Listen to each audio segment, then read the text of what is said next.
Hello friends, ఎలా ఉన్నారు? ఈరోజు మనం యానిమల్ కింగ్డమ్ లెట్స్ గో ఏప్ అనే మూవీ స్టోరీ గురించి డిస్కస్ చేద్దాం.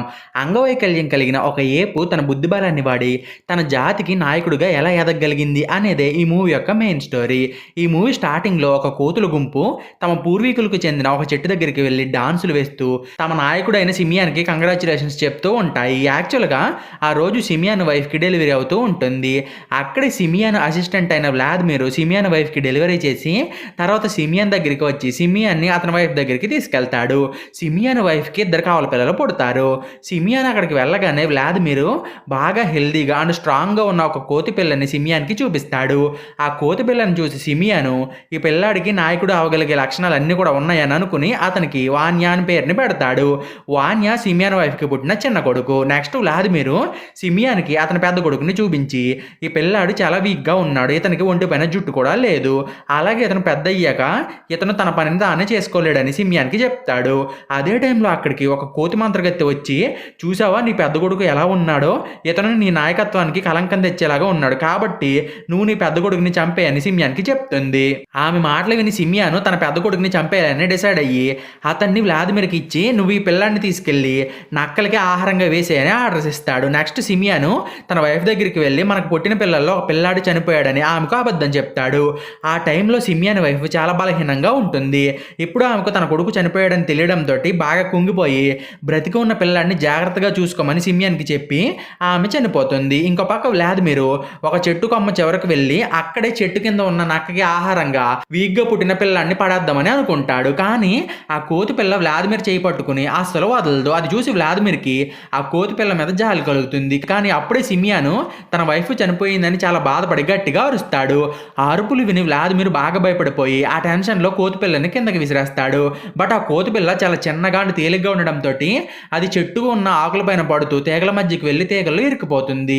ఆ తీగల కారణంగా అది నక్క నోట్లో పడకుండా దాని నోటి దగ్గరగా వెళ్ళి ఆగుతుంది. ఆ నక్క మాత్రం ఈ కోతి పిల్లని ఎలా అయినా సరే తినేయాలని చెప్పి చాలా ట్రై చేస్తుంది. చివరికి అది తీగల పట్టుకుని మరి ఆ కోతి పిల్లని తినేద్దామని అనుకుంటుంది. కానీ ఆ నక్క కోతి పిల్లని తినలేక కింద పడిపోతుంది. ఇంకో పక్క సిమియాను వాన్యాన్ని తీసుకుని తన గుంపు దగ్గరికి వెళ్ళి అతన్ని తన గుంపు మొత్తానికి పరిచయం చేస్తాడు. కోతులన్నీ కూడా వాన్యాన్ని చూసి చాలా సంతోషపడి డాన్సులు చేస్తాయి. అదే టైంలో పెద్ద ఆకారంలో ఉన్న ఒక కోతి తీగల మధ్యలో వేలాడుతూ ఉన్న కోతి పిల్లని చూసి దాన్ని పైకి తీస్తుంది. ఈ పెద్ద కోతి పేరు ఇయాను. ఇయాను ఆ కోతి పిల్లని కాపాడేసరికి దాని చెయ్యి విరిగిపోయి ఉండడం చూసి దానికి ఆ కోతి పిల్ల పైన జాలి కలిగి దాన్ని తనతో పాటు తీసుకెళ్తుంది. తర్వాత ఇయాను ఆ కోతి పిల్లకి ఎడ్వా అనే పేరుని పెట్టి ఆ కోతి పిల్లని పెంచి పెద్ద చేస్తుంది. ఎడ్వా పెద్దవాడైనా కానీ అతను తనంతట తానుగా ఏ పని కూడా చేసుకోలేకపోతాడు. ఎడ్వా ఎక్కడికి వెళ్ళాలన్నా సరే ఇయాను వీప్ పైకి ఎక్కి అతనితో పాటే వెళ్తాడు. అలాగే ప్రతి చిన్న విషయానికి కూడా ఇయాన్ పైన ఆధారపడుతూ ఉంటాడు. ఒకరోజు ఎడ్వాకి ఫుల్గా ఆకలి వేసి చెట్టుపై ఉన్న ఒక ఫ్రూట్ని కోయాలని ట్రై చేస్తాడు. కానీ ఎడ్వా బాడీ సహకరించకపోవడంతో అతను ఫ్రూట్ని కోయలేక కింద పడిపోతాడు. అది చూసి ఇయాను ఎడ్వా బాధపడుతున్నాడేమోనని అనుకుని అతన్ని చీర్చేయడానికి ట్రై చేస్తాడు. కానీ ఎడ్వా మాత్రం బాధపడకుండా ఇయాన్ దగ్గరికి వెళ్ళి, ఇయాన్, నాకు ఫిజికల్ స్ట్రెంత్ లేకపోయినా కానీ నాకు చాలా తెలివి ఉంది, నేను కనుక నా తెలివిని నా తండ్రి దగ్గర చూపించి నా స్కిల్స్ని అతని దగ్గర ప్రూవ్ చేసుకుంటే నా తండ్రి ఖచ్చితంగా అతని గుంపులోకి నన్ను చేర్చుకుంటాడనే నమ్మకం నాకు ఉంది, కాబట్టి మనం ఇప్పుడే మా నాన్న దగ్గరికి వెళ్దాం పదా అని ఇయానికి చెప్తుంది. కానీ ఇయాన్ మాత్రం నేను నీతో పాటు మీ నాన్న దగ్గరికి రాలేను, ఎందుకంటే నాకు మీ నాన్న అంటే చాలా భయం అని అంటాడు. అప్పుడే ఎడ్వా, నీకు ఇంత పెద్ద బాడీ ఉంది, నీ బాడీని చూస్తే ఎవరైనా సరే భయపడిపోతారు, అలాగే నీకు అందరూ కూడా రెస్పెక్ట్ కూడా ఇస్తారు, మరి నీకు ఇంకెందుకు భయం అని చెప్పి ఇయాన్ని మోటివేట్ చేస్తూ ఉంటాడు. అలాగే ఎడ్వా ఇయాన్కి ఎదుటి వాళ్ళని ఎలా భయపెట్టాలో కూడా నేర్పిస్తాడు. కానీ ఇయాను చాలా భయస్థుడు కావడంతో అతను ఎడ్వా చెప్పిన పనిని చేయలేకపోతాడు. అప్పుడే ఎడ్వా ఇయాన్ని ఎలా అయినా సరే తన తండ్రి గుంపు దగ్గరికి తీసుకెళ్లాలని అతన్ని ఆ గుంపులో కలిపేయాలని అప్పుడే ఇయాను అందరితో కలిసి తన లైఫ్ని హ్యాపీగా లీడ్ చేస్తాడని అనుకుంటాడు. దాంతో ఎడ్వా ఒక కొమ్మ చివరకు వెళ్ళి, ఇయాను, నువ్వు నాతో పాటు రాకపోతే నేను ఇక్కడ నుండి దూకేస్తా అని చెప్పి ఒక సూసైడ్ నాటకాన్ని ఆడతాడు. అది చూసి ఇయాను ఎడ్వా నిజంగానే చనిపోతాడేమోనని చెప్పి బాగా భయపడిపోయి చెట్టు పై భాగానికి వెళ్తాడు. యాక్చువల్గా సిమియాన్ గుంపు ఈ చెట్టు పై భాగంలోనే జీవిస్తూ ఉంటుంది. ఆ ప్లేస్లో కోతులన్నీ కూడా ఓళ్ళ పట్టుకుని ఊగుతూ ఒక స్కల్తో తయారు చేసిన బుట్టలో కొబ్బరి టెంకలను వేసి ఆడుకుంటూ ఉంటారు. వాళ్ళలో వాన్య అందరికంటే ఎక్కువ గోల్స్ని వేస్తూ ఉంటాడు. సిమియాన్ ఏమో వాన్యాన్ని చూసి చాలా గర్వపడతాడు. అదే టైంలో కొబ్బరికాయ గాల్లోకి ఎగురుతుంది. ఆ కొబ్బరికాయని చూసి ఇయాను చాలా ఎగ్జైట్ అయిపోయి ఆ కాయను పట్టుకోవడానికి ట్రై చేస్తాడు. అప్పుడే ఇయాను అండ్ అతని వీపుపై ఉన్న ఎడ్వాలు ఇద్దరు కూడా ఆట మధ్యలోకి వెళ్ళి పడతారు. ఆ కొబ్బరికాయ ఏమో చెట్టుపై ఉన్న ఒక హోల్లో పడిపోతుంది. అది చూసి అక్కడ ఉన్న కోతులు అన్నీ కూడా ఆటని చెడగొట్టినందుకు చాలా కోప్పడి ఇయాన్ అండ్ ఎడ్వా ప్రాంతాలను చుట్టుముట్టేస్తాయి. అలాగే ఈ కోతులు ఆ కొబ్బరికాయని తీసుకురమ్మని ఎడ్వాని బెదిరిస్తాయి. అప్పుడే ఎడ్వా ఒక బ్యాంబూ స్టిక్ని తీసుకుని దానికి గమ్ముని అంటించి ఒక బబుల్ని ఊది దాని సహాయంతో హోల్లో పడ్డ కొబ్బరికాయని బయటకు తీస్తాడు. అది చూసి కోతులన్నీ కూడా ఎడ్వాని మెచ్చుకుని అతని తెలివితేటలకు బాగా ఇంప్రెస్ అయిపోతాయి. అప్పుడే వాన్యా అక్కడికి వచ్చి తమతో పాటు గేమ్ని ఆడమని ఎడ్వా వాళ్ళని అడుగుతాడు. అదే టైంలో వ్లాదిమిర్ కూడా అక్కడికి వచ్చి ఎడ్వా కాలవేళ్ళని చూసి ఒక కాలు వేలు చిన్నగా ఉండడం గమనించి అతను సిమియాని పెద్ద కొడుకని రియలైజ్ అవుతాడు. నెక్స్ట్ వాన్యా ఎడ్వా దగ్గర ఉన్న కొబ్బరికాయని తీసుకుంటాడు. అప్పుడే ఆ కొబ్బరికాయకు ఉన్న గమ్ము వాన్యా చేతికి అంటుకోబోతుంది. అది చూసి కోతులన్నీ కూడా వాన్యా చేతిలో ఉన్న కొబ్బరికాయని లాగడానికి ట్రై చేస్తాయి. అప్పుడే సడన్ గా కొబ్బరికాయ గాల్లోకి ఎగురుకుంటూ వెళ్ళి సిమియాన్ తలకే అంటుకుంటుంది. అది చూసి వ్లాదిమిర్ ఆ కొబ్బరికాయని లాగుతాడు. అప్పుడే సిమియాన్ నెత్తిపైన ఉన్న బొచ్చంతా ఊడొచ్చేస్తుంది. ఇప్పుడు తన జుట్టు ఊడిపోవడంతో సిమియాన్కి బాగా కోపం వచ్చి ఈ పని చేసిన వాళ్ళు ఎవరు, ముందు వాడిని నా దగ్గరికి తీసుకురండి అని తన దగ్గర ఉన్న కోతులకి చెప్తాడు. అదే టైంలో వ్లాదిమిర్ మంత్రగతి దగ్గరికి వెళ్ళి ఎడ్వా గురించి చెప్తాడు. అలాగే వ్లాదిమిర్, నేను నా చేతులతోనే అతన్ని చెట్టు పై నుంచి కిందకి విసిరేశాను, చెట్టు కింద నక్క కూడా ఉండింది, అయినా కానీ అతను ఎలా బ్రతకగలిగాడో నాకేం అర్థం కావడం లేదని అంటాడు. అది విని ఆ మంత్రగతికి పిచ్చిలేస్తుంది. వీళ్ళిద్దరూ ఎడ్వా గురించి మాట్లాడుకుంటూ ఉన్నప్పుడు వాన్యా వీళ్ళ మాటలను చాటుగా వినేస్తాడు. నెక్స్ట్ అతను మంత్రగతి దగ్గరికి వెళ్ళి ఆమె పైన కోపం తెచ్చుకుంటాడు. అప్పుడే ఆ మంత్రగత్తె, నీ నాయకత్వానికి నీ అన్నయ్య అడ్డు రాకుండా నేను చూసుకుంటానని వాన్యాకి మాటిస్తుంది. అది విని వాన్యా అక్కడ నుండి వెళ్ళిపోతాడు. నెక్స్ట్ మంత్రగత్తె ఎడ్వా పైన ఒక రిచువల్ని స్టార్ట్ చేస్తుంది. ఆ మంత్రగత్తె తన పవర్స్ ని వాడి మిడతలన్నింటిని ఒక చోటకు చేర్చి వాటిని ఎడ్వా పైన అటాక్ చేయమని ఉసుగొలుపుతుంది. ఇంకో పక్క ఈయన చెట్టు పైన జరిగిన ఇన్సిడెంట్కి బాగా భయపడిపోయి తన ప్లేస్కి తిరిగి వెళ్ళి దాక్కుంటాడు. అప్పుడే ఎడ్వా ఇయాన్ తోటి, ఇయాన్, నువ్వు చెట్టు పైన ఉన్న వాళ్ళతోటి ఖచ్చితంగా కలిసిపోగలవు, అయినా నువ్వు ఎందుకని అంత భయపడుతున్నావు అని అంటాడు. దానికి ఇయాను, నేను ఒంటరిగా ఉన్నప్పుడే నేను చాలా హ్యాపీగా ఉంటానని చెప్తుంది. అలాగే నా చిన్నతనంలో నా ముక్కు చాలా పెద్దగా ఉండేది, అప్పుడే చెట్టుపై ఉన్న కోతులన్నీ కూడా నా ముక్కును చూసి నన్ను బాగా ఏడిపించాయి, దాంతో నేను ఇక్కడికి వచ్చి అప్పటి నుండి ఇక్కడే ఒంటరిగా నా జీవితాన్ని చాలా అంటే చాలా హ్యాపీగా గడుపుతున్నాను, కాబట్టి నేను ఎక్కడికి కూడా రాను, కావాలంటే నువ్వు మీ నాన్న దగ్గరికి వెళ్ళు, అంతేగాని నన్ను బలవంత పెట్టొద్దని ఎడ్వాకి చెప్తుంది. అదే టైంలో వ్లాదిమిర్ అండ్ ఇంకో కోత అక్కడికి వచ్చి ఎడ్వాని కిడ్నాప్ చేసి అతన్ని సిమియాన్ దగ్గరికి తీసుకెళ్తాయి. యాక్చువల్గా సిమియాన్ జుట్టు ఊడిపోయింది కదా, దానికి కారణం ఎడ్వానే అని అనుకుని అతన్ని శిక్షించాలని చెప్పి సిమియాను అతన్ని తన దగ్గరికి తీసుకురమ్మంటాడు. ఎడ్వాకి సిమియాన్కి జరిగిన విషయం గురించి తెలిసి జరిగిన తప్పుకు నన్ను క్షమించండి అని సిమియాన్కి అడిగి తీగలో ఉండే ఆకుల సాయంతో ఒక కిరీటాన్ని చేసి దాన్ని సిమియాన్ తలకి తొడుగుతాడు. ఆ కిరీటాన్ని చూసి సిమియాన్ చాలా సంతోషపడతాడు. మిగతా కోతులకి ఆ కిరీటం బాగా నచ్చేసి వాళ్ళు ఎడ్వాని తెగ పొడేస్తూ ఉంటారు. కానీ వాన్య అండ్ విచ్చులకి మాత్రం ఎడ్వా చేసే ఒక్క పని కూడా నచ్చదు. నెక్స్ట్ ఎడ్వా ఒక ఆకుని నేలపైన పెట్టి అందులో చెట్లపై ఉన్న వాటర్ని పోసి మిర్రర్ లాగా తయారు చేసి సిమియాన్కి చూపిస్తాడు. ఆ వాటర్లో తన ప్రతిబింబాన్ని చూసుకుని సిమియాన్ చాలా భయపడిపోతాడు. కానీ తర్వాత తన మొహాన్ని వాటర్లో చూసుకుని ఆశ్చర్యపోతాడు. దీని తర్వాత ఎడ్వా సిమియాన్ కూర్చోవడానికి తీగలుండ ఆకుల్ని వాడి ఒక ఉయ్యాలని వదులుతాడు. సిమియాన్ కూడా ఆ ఉయ్యాల్లో కూర్చుని బాగా ఎంజాయ్ చేస్తూ ఉంటాడు. అప్పుడే మంత్రగత్తె తన కంట్రోల్లో ఉన్న మిడతలన్నింటినీ కూడా ఎడ్వా పైకి పంపిస్తుంది. ఆ మిడతలు ఎడ్వా దగ్గరికి వెళ్ళి అక్కడ ఉన్న అన్ని కోతుల పైన అటాక్ చేస్తాయి. అప్పుడే సిమియాను అనుకోకుండా ఉయ్యాల్లో నుండి కింద పడిపోతాడు. అదే టైంలో వాన్య అక్కడికి వచ్చి నా తండ్రి చావుకి కారణం నువ్వే అని ఎడ్వాని బ్లేమ్ చేసి అతన్ని చెట్టుపై నుండి కిందకు తోసేస్తాడు. కానీ కొంచెం సేపటి తర్వాత సిమియాను స్పృహలోకి వచ్చి చెట్టు పైకి వెళ్ళి నేను ఇంకా బ్రతిగా ఉన్నాను, కానీ నువ్వు నా పరిస్థితి గురించి పూర్తిగా తెలుసుకోకుండా ఎడ్వాని కిందకు తోసేసి చాలా పెద్ద తప్పు చేసావని వాన్య పైన అరుస్తాడు. అప్పుడే వ్లాదిమిర్ సిమియాన్ తోటి ఎడ్వాని పెద్ద కొడుకు అని చెప్తాడు. అది విని సిమియాన్కి చాలా కోపం వస్తుంది. దాంతో సిమియాను వ్లాదిమిర్ని అతని పొజిషన్లో నుండి తొలగించి అతని తమ్ముడిని తన అసిస్టెంట్గా పెట్టుకుంటాడు. ఇంకో పక్క ఎడ్వా కింద పడ్డా కానీ ఇంకా బ్రతికే ఉంటాడు, కానీ అతను సరిగ్గా నడవలేకపోతాడు. అదే టైంలో ఇయాన్ కూడా అక్కడికి వచ్చి ఎడ్వాని చెట్టుపైకి తీసుకెళ్లాలని అనుకుంటాడు, కానీ అతను ఎడ్వాని అందుకోలేకపోతాడు. అదే టైంలో రెండు నిప్పుకోళ్ళు ఎడ్వా దగ్గరికి వచ్చి అతన్ని తరుముతూ ఉంటాయి. ఎడ్వా ఏమో వాడి దగ్గర నుండి తప్పించుకుని తన ప్రాణాలను కాపాడుకోవడానికి ట్రై చేస్తాడు. కానీ తర్వాత అతను ఆ నిప్పుకోళ్ళు రెండు కాళ్ళ పైన పరిగెడుతుండడం గమనించి అవి రెండు కాళ్ళ పైన అంత ఫాస్ట్గా ఎలా పరిగెత్తగలుగుతున్నాయి అని తెలుసుకోవాలని చెప్పి తను కూడా రెండు కాళ్ళ పైన పరిగెత్తడానికి ట్రై చేస్తాడు. చెట్టు పైన ఉన్న కోతులేమో ఈ ఇన్సిడెంట్ని చూసి ఆశ్చర్యపోతాయి, ఎందుకంటే ఆ కోతులు ఎప్పుడూ కూడా రెండు కాళ్ళ పైన పరిగెత్తిందే లేదు. నెక్స్ట్ ఈ నిప్పుకోళ్ళు అండ్ ఎడ్వాలు పరిగెత్తుకుంటూ ఒక రైనోస్ గుంపు మధ్యలోకి వెళ్ళిపోతారు. అప్పుడే రైనోస్ నిప్పుకోళ్ళని తరుముతూ ఎడ్వా పైకి వచ్చేస్తాయి. అది చూసి సిమియాను చెట్టుపై నుండి కిందకు వచ్చి ఆ రైనోస్ తోటి ఫైట్ చేసి ఎడ్వాని కాపాడతాడు. కానీ ఈ ఫైట్లో సిమియాన్కి చాలా గాయాలు అవుతాయి.